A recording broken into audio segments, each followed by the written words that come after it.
It's about Ananda. Basically, creation is about Ananda. So, Ananda means now you have to go from the lesser to the higher. It's a pursuit of perfection. Hindu says that in the life divine that animal is satisfied with a modicum of necessity, gods are content with their splendor.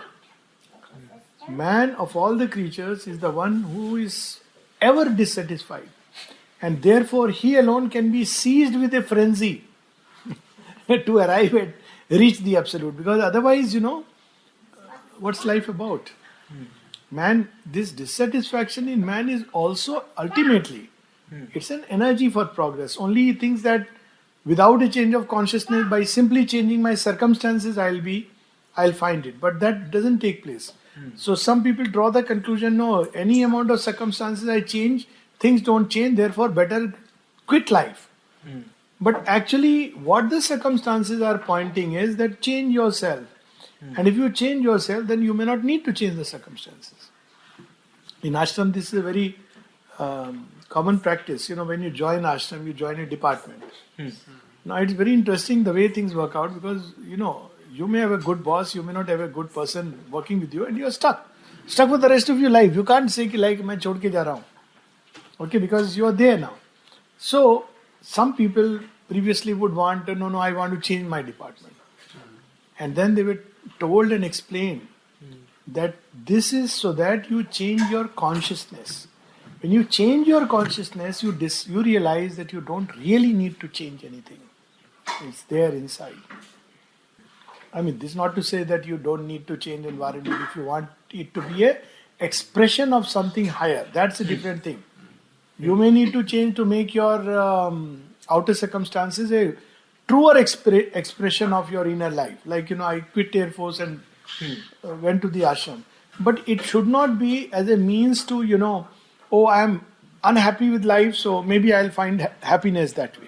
So when people came to ashram seeking that I'm very unhappy with life, and mother would say, no, face life. Yeah, I was actually about to ask when you were saying that, but what if someone is put in a carpentry department, but whatever he has tried very sincerely, but he just can't go beyond a certain point in carpentry, doesn't naturally come to him. It means, and he really thinks painting might be much better expression. First, it means, see, ashram context of course different because when the divine puts you, so there is a little difference in that. Because then the purpose is yoga, and whatever the divine says, you obey, and that becomes the path. But let's take in a more general way. Because this may happen even in a general way. You are put in a carpentry department and you feel you have reached the point, ultimate. So there is a very nice Chinese proverb about it. When you face a wall, then change and pass through. So you have done the best in carpentry. Now see with a new vision and a new in-look. So carry it to that utmost possibility. That is one way to look at it.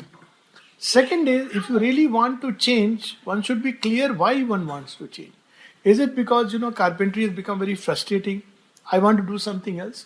Or is it because that's my calling? Now from a practical point of view, that's the way the divine will guide you. He will, ashram context is different. But let's say that in our life, you have reached a point.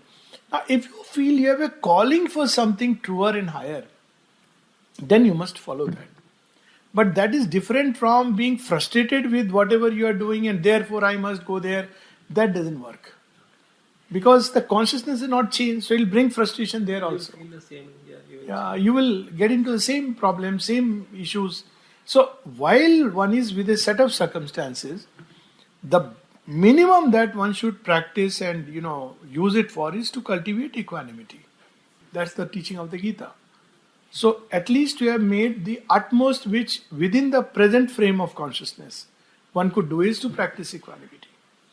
Then if you can go next step in that very work, do it with a new consciousness and do it with a still newer consciousness. Try further and further. Then a time would come when you feel this is no more what I want to do, I have done all that I could do.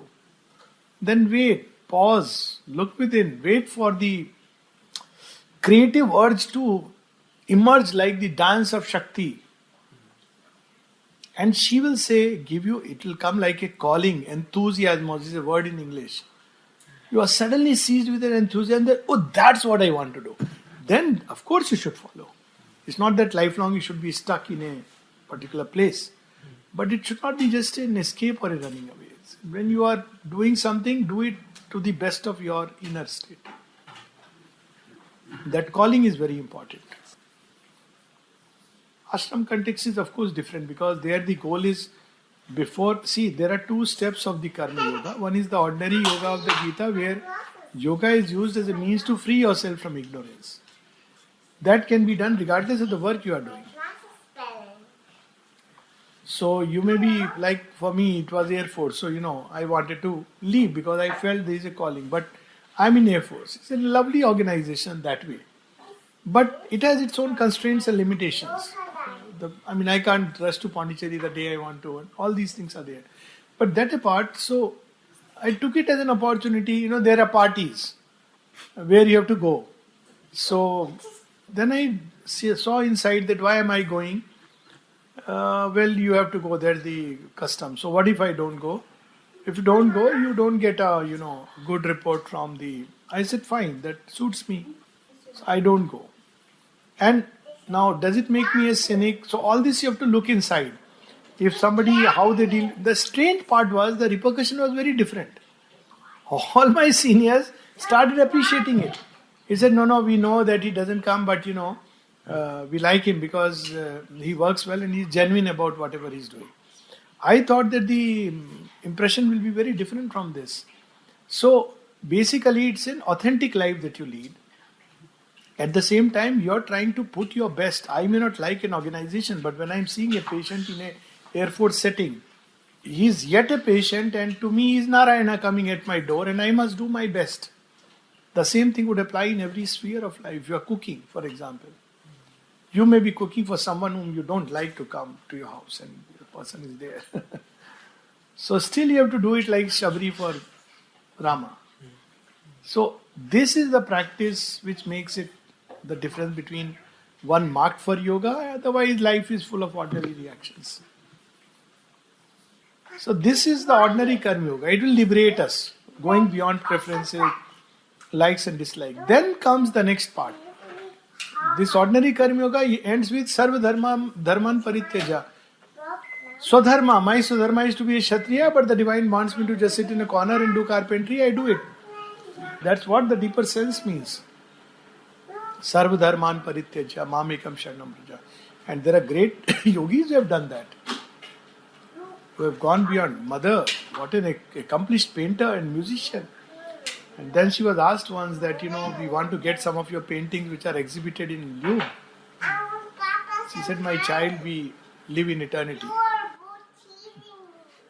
It doesn't matter. So, she could have become an extremely renowned painter. Nishikant, same thing. In fact, he had a choice. So, this is one part, the calling part. Ordinary yoga. Then the next is a work given to you by the divine, which you, because it's given to you, you want to do it with full perfection, with full opening and receptivity to the divine force. We should work through you. So these are the two steps. First step is possible anywhere in the world. The second step will come as and when it comes. We can't say when the divine will pick us up and say, okay, lag ja abhi ye kaam karne mein.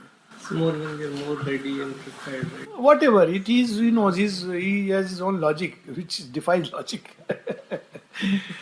There is a very nice pad on that, how the divine works. Duryodhan के मेवा त्यागे साग भी दुर्घर खाए.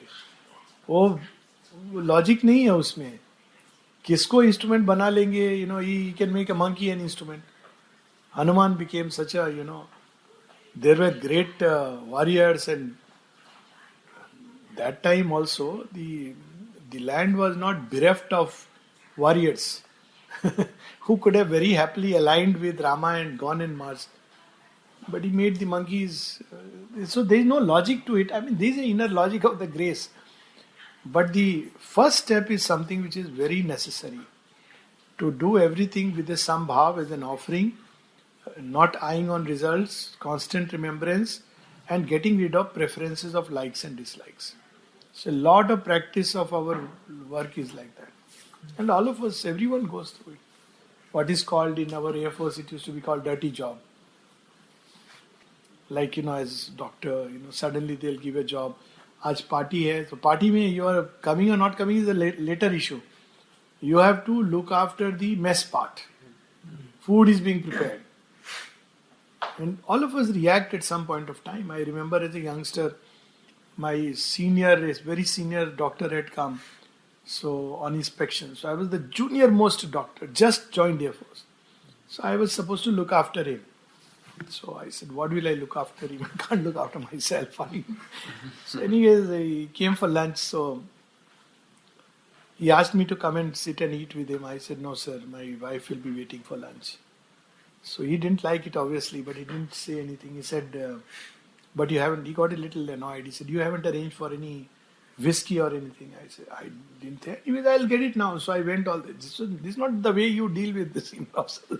I never preempted or thought about it. So I got a whiskey, put it on the table. By then I was also feeling what kind of a human creature he is. And I said, okay sir, now everything is there and my wife would be waiting. I'm going for lunch there. And he noted to my commanding officer that you have not trained your officer well. He doesn't know how to look after a senior officer. So you go through that phase. Then a time comes when you do it all this in the spirit of Samta. Wherever the divine has put you, so be it.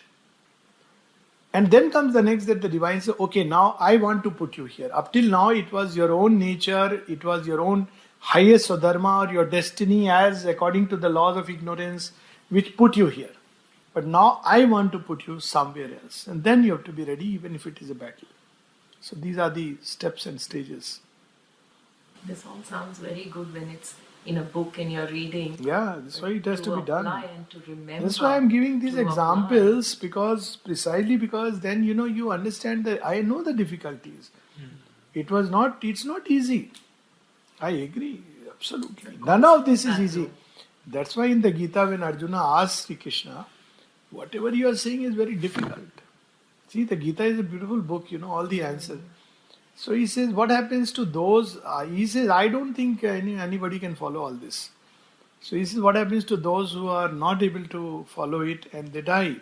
Surely they are perishing because they have lost this world, they have lost the other. And then Sri Krishna gives this great assurance that my devotee never perishes. And then he speaks of the evolutionary cycle. And then he says, even a little of it, swalpamasya dharmasya, if you put into practice, it liberates you from much fear. Trayato bhayato mahat. That is the power of this teaching. Says try, and second is see, the path opens as we walk. That's things become easier as we do it. So as you do it, you will have the challenge, no doubt about it. But there is no escape from that. Other escape is my comfort zone. But comfort zone will never be comfortable forever in those in whom the evolutionary bug has bitten. So you're caught, either which way. Either you take that trail, evolutionary urge has come, let me follow that road. And then the next logical answer is, if I have to follow the road, why not I put all of myself in it? If you have to do something, why do it half-heartedly? And if I sit here, there are a lot of people who are not bitten by the evolutionary urge. Because as they say, the time has not come. So they are comfortable. They won't understand any of this. They will say, "Arey, ye sab kya sochna hai? Zindagi khush hai. Be happy, enjoy life. Why you are wasting, You are thinking too much."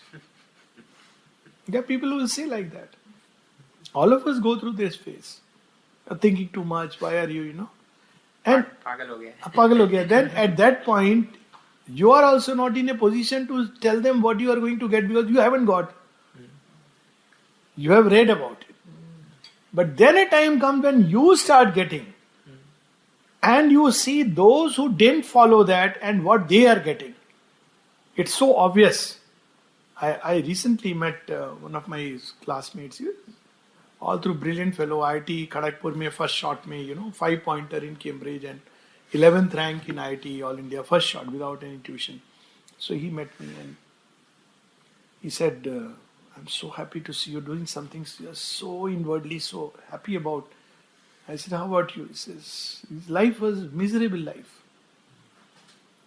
Normally one expects, brilliant fellow, whatever he does, it doesn't work out. And Sri puts it in the synthesis in this way that, yoga is like, he speaks of the difference between ordinary life and the life of yoga. So he says that in ordinary life, it's like it tastes sweet in the beginning, but it becomes bitter as you go toward the end. And the life of yoga tastes bitter in the beginning. Nobody can deny this fact. But as you drink the deeper draught, it's more and more tasty.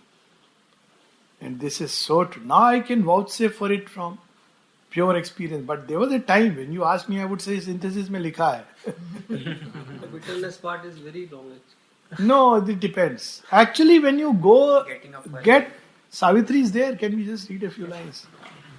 Actually, when you get there, you realize it was very short. It's the journey where you feel the passage, oh, when will it come? It's like you're going through a tunnel whose other end you don't know. So you are thinking it's very long, but the end of the tunnel may be just the bend round the road. But we don't see. And so we, think, oh, it's too long.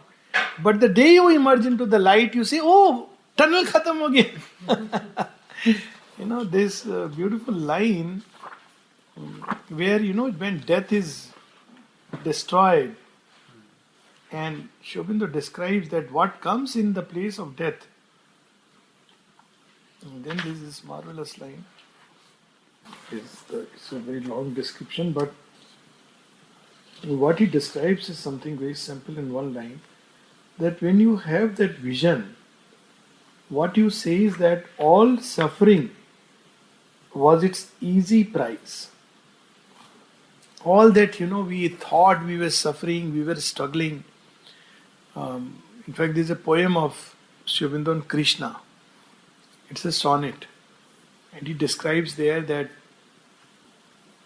now I have felt the hungry heart of earth aspiring beyond heaven to Krishna's feet.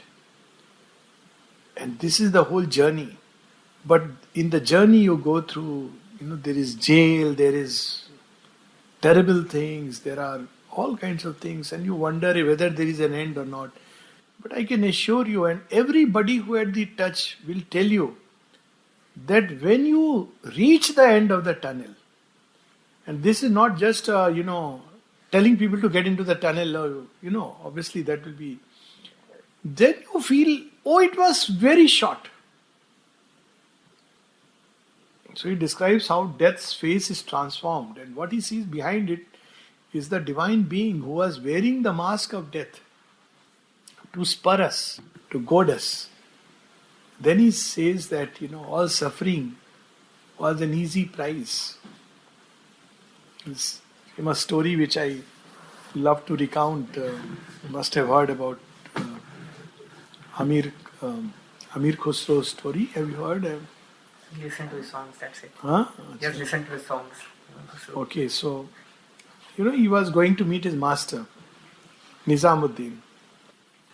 And there was somebody who was living with Nizamuddin, his daughter had to be married, and he asked Nizamuddin that, I have so many problems, so my daughter is to be married, can you help me?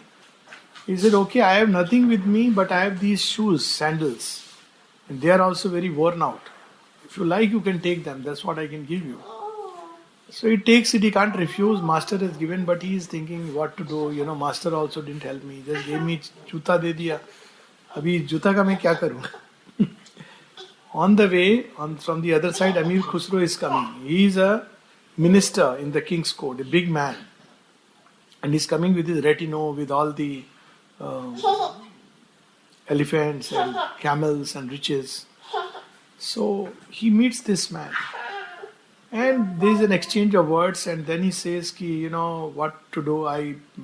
Master is telling me take these shoes. Now, what do I do with these shoes? I have to get my daughter married. So he asked this man that how much will you sell it for? He says, I haven't fixed a price. So Amir Khusro says, what if I give you everything that I am carrying with me? He can't believe his eyes.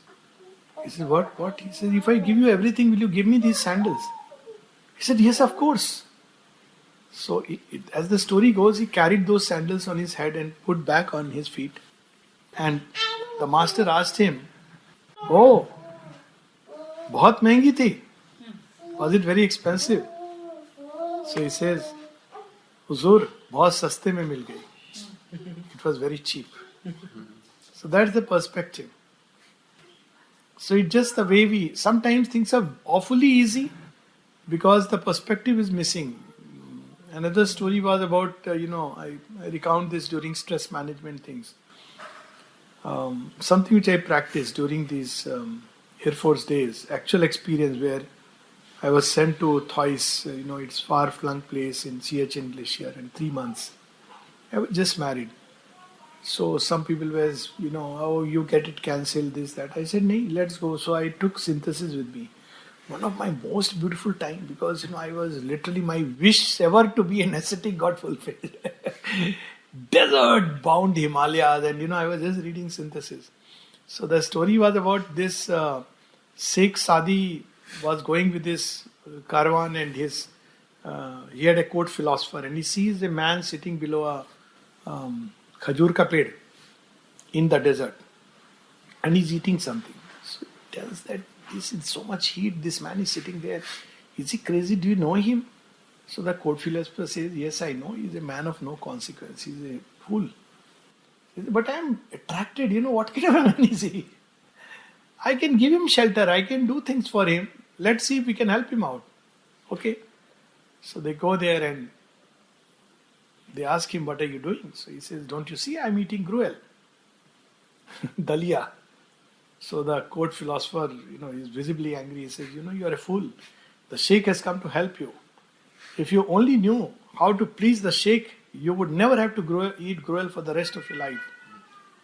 And he looks up and says that I think you are a bigger fool.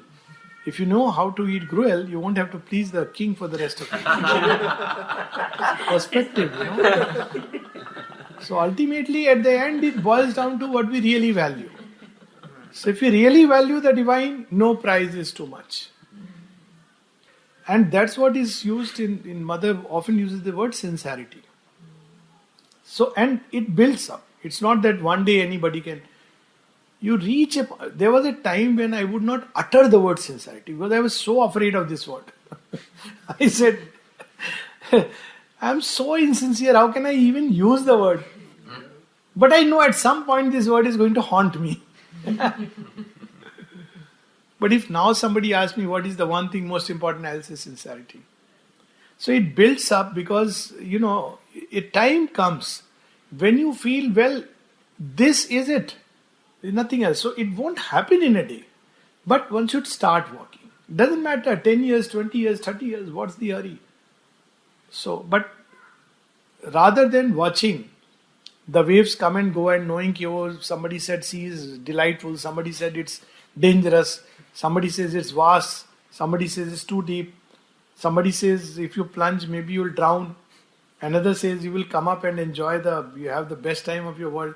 So this is a very, this is a state which is, for long if it remains, it can generate a lot of conflict inside.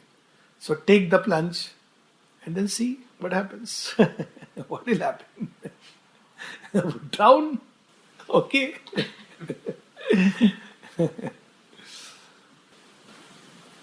It is difficult.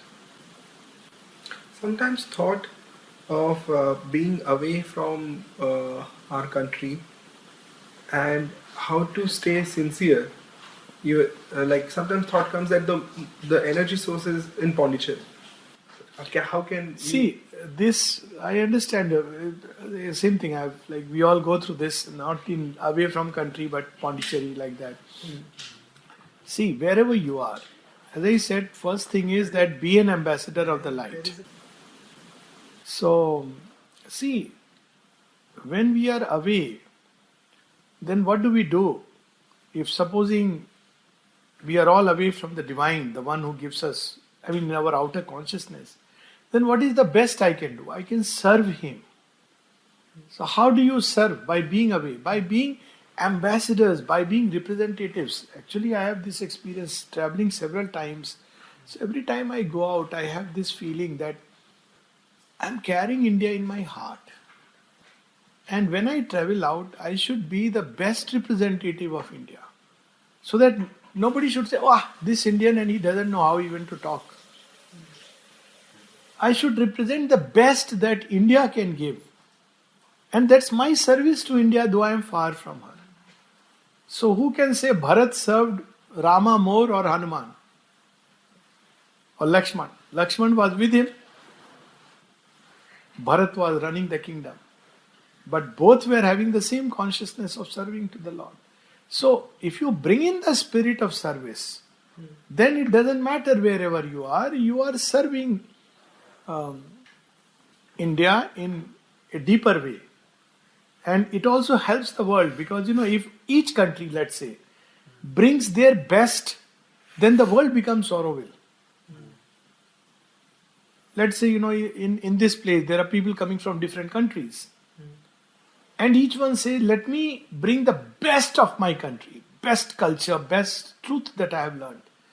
But what people do, they do just the opposite. I don't need to specify that. I know what you're saying. But you see what happens then? Swadharma nidhanam shreya par dharma bhayava. So, and that comes because somewhere we are unsure, somewhere we feel they, suffer from all kinds of complexes.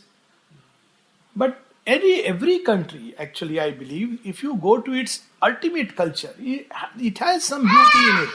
Whoa. Something very beautiful, something very profound. And we bring that. Then that's the idea of Auroville.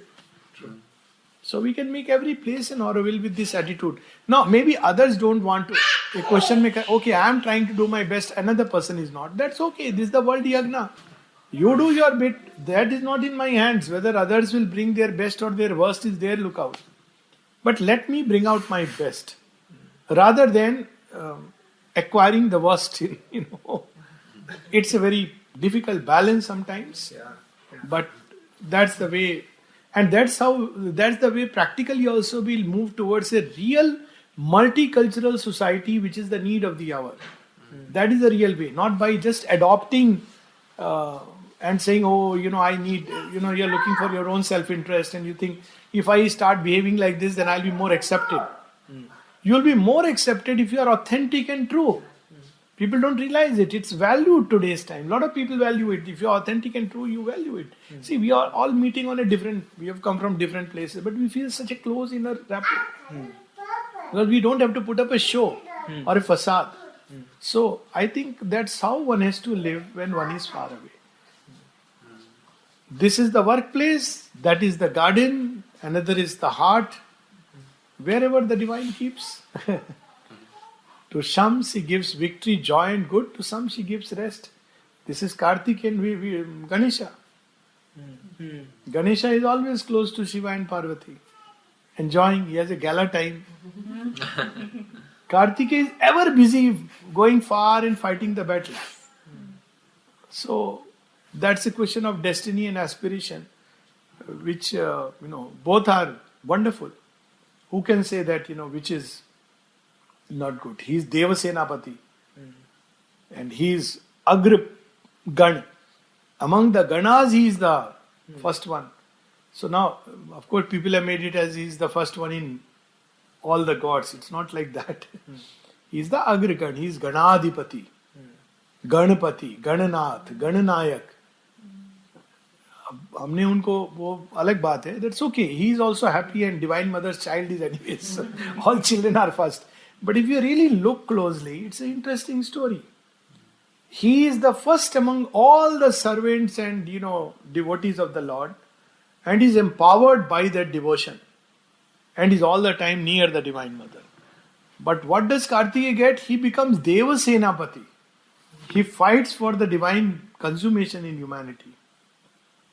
So that's why you have this, one of the aphorism of Sri Aurobindo, there are two things perfectly pleasing to God in His servant. One is those who sweep His temple floors in silent adoration. So ashram may sweep His temple floors. The other who fight the great battle of the future for His divine consummation in humanity. So if you look at it, this battle, that this is the real sense of the battle, not convert others and take a jihad. That's obviously stupidity. The real battle. All over the world there is darkness, and everywhere to be a beacon of light. It's not an ordinary thing. It's not ordinary to stay amidst in Ravan ka Lanka and say Ram Ram, because that was one of the factors which called Rama. So it's a tough job. So good, you are marked out for doing a difficult job. That's all. It's not easy, I must tell you. I mean, I'll find it difficult. But while you are here, be a representative of the light and of the highest and best. There's a constant battle, and it's very easy to get away from being sincere. To keep it simple, the same question again, that it's very easy to get entangled into the materialistic needs, and then it consumes you so much in a day-to-day life, especially because there is not as much other social help, parents being in India or any other connected family being in India, to stay. You do your daily job, you do your daily things.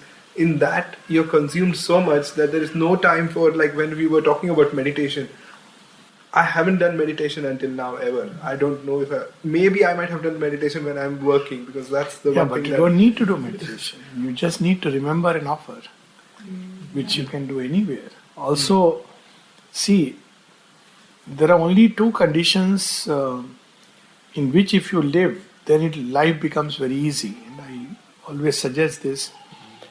One is, never forget that all of us at one level are alone in this unique journey. You may have all your family nearby, Still be alone. and still not only alone practically. When a person falls on the road as an accident, it's not the family who is nearby. Somebody who is nearby helps you. Your family comes into the picture later. And second, that the whole world is one family. This is the second. And they complement each other. And rest of it is in between. They are like scaffoldings, arrangements. So wherever you are, make it a family. It's another way to look at it. And as to the challenges material life is absorbing, yes it is. So you are a samurai. After all, samurais are given challenges. Challenges of life are given to those who are marked to conquer them. So take it like the great challenge of life, in which everybody is given a set of difficulties. Each one of us is given our unique set of difficulties. Now they are not some curse, or we can look at it, oh my God, my life is full of difficulties. I would rather look at it as an evolutionary challenge. Can I get past it and stay with my aspiration, in fact grow my aspiration? That's the victory. So I look at it like a challenge. Every time there is a difficulty, and life you always get, everybody has their own share. Take it as a challenge, and then you will see that it's not a difficulty but an opportunity. All difficulties are opportunities in disguise. Just change the perspective and you'll see. Maybe if I am away from all my family members, I am meant to learn that world is one family. Maybe I have to learn to just love everyone and find a larger family. So many things. It depends on which ground. Maybe I have read in the scriptures that Sab Bhumi Gopal Ki and Vasudev Kutum. As you said, it's so easy to read. Maybe now I have to realize, I have to see Vasudeva in everyone.